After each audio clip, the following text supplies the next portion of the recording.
Hey, welcome, true believers. This is a paranormal show, and we're gonna kick this one over to Dave Paulides today. My name is John. I'm the host of the Freedom to Draw Unsolved Mysteries. But today, your host will be Dave Paulides, and he will be giving you a lesson on UFOs and USOs. Let's kick it over to Dave Paulides right now. A truly object that vehicle and observe Bigfoot stuff. There's a couple little different offshore. I don't know, and then the house and the speed that conventional craft can go through water versus air. Entirely different game. Now we have some submarines that are fairly quick, but not nearly as what's been reported by Navy personnel about what they've seen go past them in the water. And we're going to talk about some of these things. First one, U.S. submarine hits underwater object in the South China Sea. Well, I never heard about that, Dave. This is CNN, October 7th, 2021. A U.S. nuclear-powered submarine struck an underwater object in the South China Sea on Saturday, according to two defense officials. A number of sailors on board the USS Connecticut were injured in the accident. None of the injuries were life-threatening, according to the Pacific Fleet. It's unclear what the USO class submarine may have hit while it was submerged.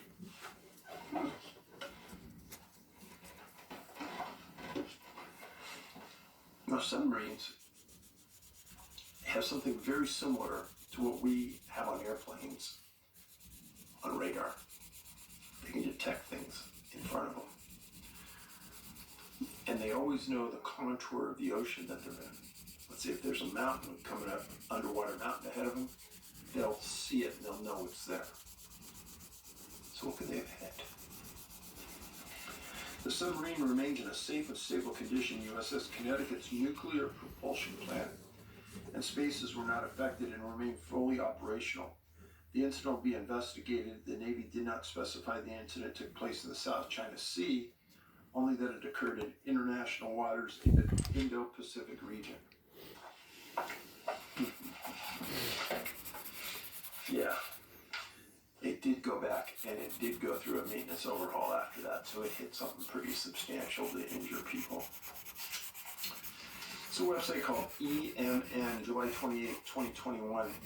Yes, underwater UFOs are a thing, and there's a bizarre history to them. In the first incident, the pilot saw a dark mass underwater as he and his team retrieved a flying practice drone.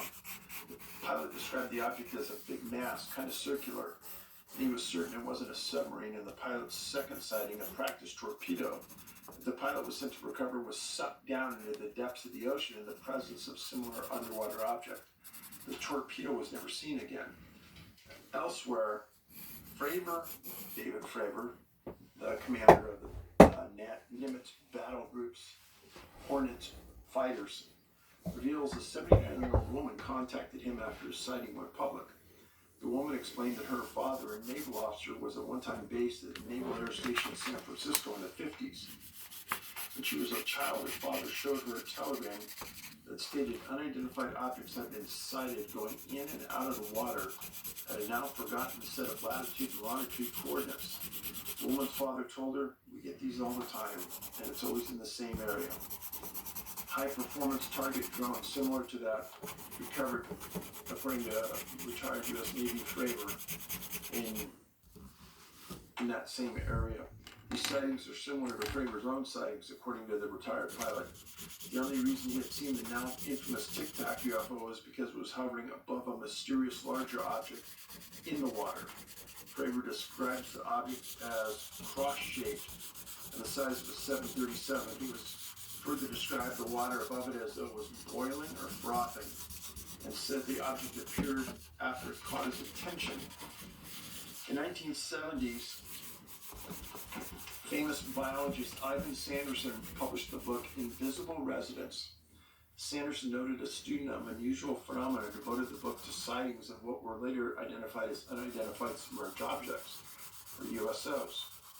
On the 19th of April 1957, crew members aboard the Kitsukawa Maru, a famous Japanese fishing boat, spotted two metallic silvery objects descending from the sky in the sea. Original. The objects, estimated to be 10 meters long, were without wings of any kind. As it hit the water, they created a violent turbulence. Stop there. X-Files fans, famous story about the same incident. Famous story. It's a great, great X-Files show. Sanderson also reports an incident that reportedly took place off the coast of Puerto Rico in '63 during an anti-submarine warfare exercise. He stated that the maneuvers were conducted off Puerto Rico in the Atlantic, some 500 miles southeast of the continental U.S. All reports seem to agree there were 5 small naval vessels concerned. But in more than one account, the aircraft carrier Wasp stated to have been the command ship. A sonar operator on one of the small vessels, otherwise listed as a destroyer, reported to his bridge that one of the submarines had broken formation and gone off in what appeared to be pursuit of an unknown object. The operator did not, of course, know if this was a plant, since maneuvers they were engaged in were exercises to train personnel in detection. However, the operator's report was not all within the limits of any such simulation. Trouble was that said subcutaneous object was traveling at over 150 knots. Wow. Point, exclamation point. I don't know of anything in our military that can go 150 knots underwater. It is said that the technicians kept track of the object for 4 days, and then it maneuvered around about into depths of 27,000 feet. The USS Wasp was indeed an anti-submarine warfare carrier in '63 and served as the Atlantic Fleet until decommissioned in '72. Unfortunately, Sanderson doesn't provide any sourcing for the incident, nor is there any other information about it posted on the internet. The National UFO Reporting Center maintains a database of sightings, both by email and hotline. There are many reports of UFO objects seen coming out of or going into the ocean. Off the coast of Half Moon Bay, California, about 50 miles south of San Francisco, an eyewitness reported that in 2007 she observed 3 UFOs while aboard a cruise ship, Dawn Princess. After about 5 minutes, 3 softly glowing objects came into view. 3 uniform, nearly spherical objects evenly spaced in a line parallel to the ship's hull and hovering just above the water surface. They appeared to stay in one place while the ship moved past them. They were hovering, but didn't disturb the water below. Just as they went out of my sight, the left one, toward the bow, splashed down in the water and disappeared.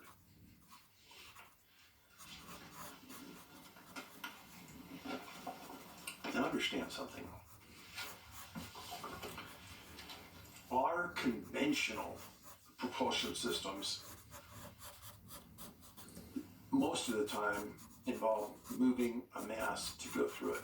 So on planes, we move air to go through the air. And then we push the air over the wing to cause a lift on the plane. Or in a helicopter, we push the air down to pull the helicopter up. Moving through water is a different thing. Most of the old-time submarines had a big prop at the back. They moved the water through. The design of the prop would be an indicator to others about the type of submarine that's moving through the area. There's a lot of top secret things about how we can move through the ocean silently now.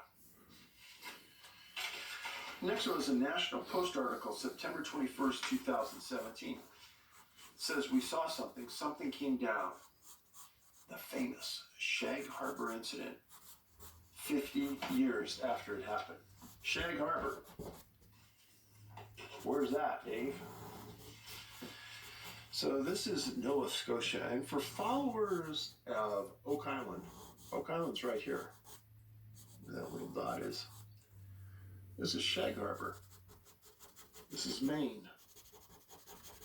This is the dividing line between Canada and the United States. Shag Harbor is very close to Oak Island.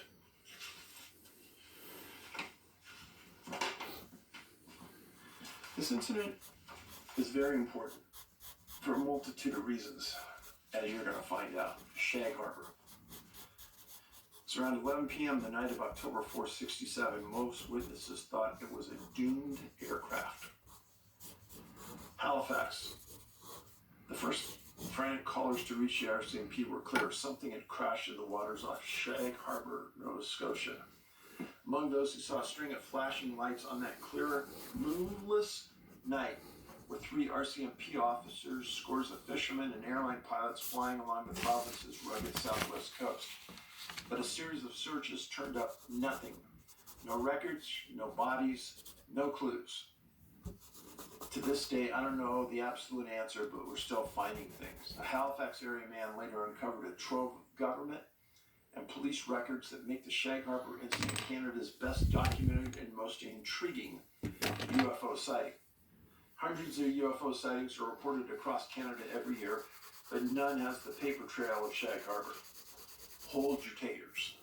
If you've watched this, you have learned something about UFOs. In the movie, we interviewed a retired RCMP officer. RCMP is the national police for Canada. The closest thing we really have in the States to that is the FBI. But the RCMP are boots on the ground, standard police.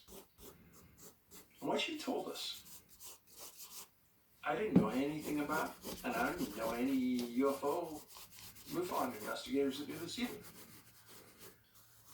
When an RCMP officer gets a report of a UFO, they drop everything. They focus 100% on the report. They write a report, and then it gets overnighted that next night to headquarters in Ottawa. Every report. They take it as a national urgent issue, entirely different than the U.S. Isn't that weird? Now, why don't we take it seriously? And Canada does. Very odd. So this plays into this Halifax USO UFO.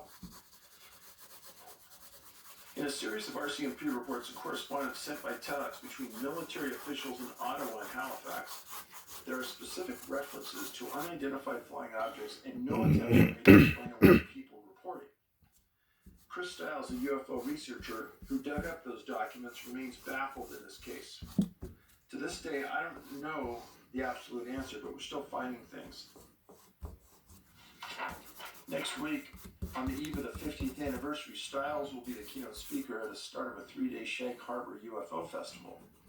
After 20 plus years of dogged research, he says he has new evidence to share. It points to an explanation that hardly seems possible unless you have a sense of what Stiles has uncovered. To be sure, the most compelling evidence comes from eyewitnesses like Lori Wykins, now a 67-year-old former fisherman. There were 4 lights in a row. They were going on and off. There was 4 lights in a row, and they were going on and off, said Wykins. And at the time, a 17-year-old driving home to Shag Harbor with a friend, and with 3 young women. 1 would come on, and 3 would go off. And they'd all be off for a second and come back on. Sure, he was about to witness an airline disaster. Wykins found a phone booth, called RCMP detachment. Questions were asked about his sobriety, but he wasn't drunk. He was sure about what he saw.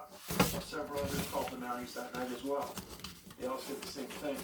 Soon afterwards, Wykins was among a dozen or so people gathered at the water's edge, watching in amazement as a glowing orange sphere, about the size of a city bus, bobbed on the waves 300 meters from shore. At 11:20 p.m., it slipped underneath the surface without a sound. 3 of those at the wharf were Mounties. One of them, called the Rescue Coordination Center in Halifax, a Coast Guard cutter was immediately dispatched to conduct a search. All I know is that we saw something and something came down. I can't prove it, but in my opinion, they found something. Before the ship arrived, volunteer searchers aboard 2 fishing boats soon spotted a long trail of bubbling yellow foam on the water's surface, but no wreckage. A squad of RCMP divers later failed to turn up any clues after a 3-day scan of the harbor floor, according to official military records. Can you see how serious Canada takes this? It was a full-blown military response to people just watching something that they thought came into the water. I doubt if America would even do anything. To this day, Wykins has no idea what he saw. All he knows is what we saw something, and something came down, he says, adding that he believes the divers pulled something from the water, but I can't prove it. Wykins, now president of the Shag Harbor UFO Society, will take part in a panel discussion to include Ralph Lollinger, one of the pilots aboard a Pan Am Flight 160 and a Boeing 707 cargo aircraft at 33,000 feet the same night. Nobody reported the UFO, everybody reported a plane crash. And that gives a boost of credibility to the story. Lollinger and other crew members never reported their sighting. Their story came to light about 6 years ago when Stiles tracked them down.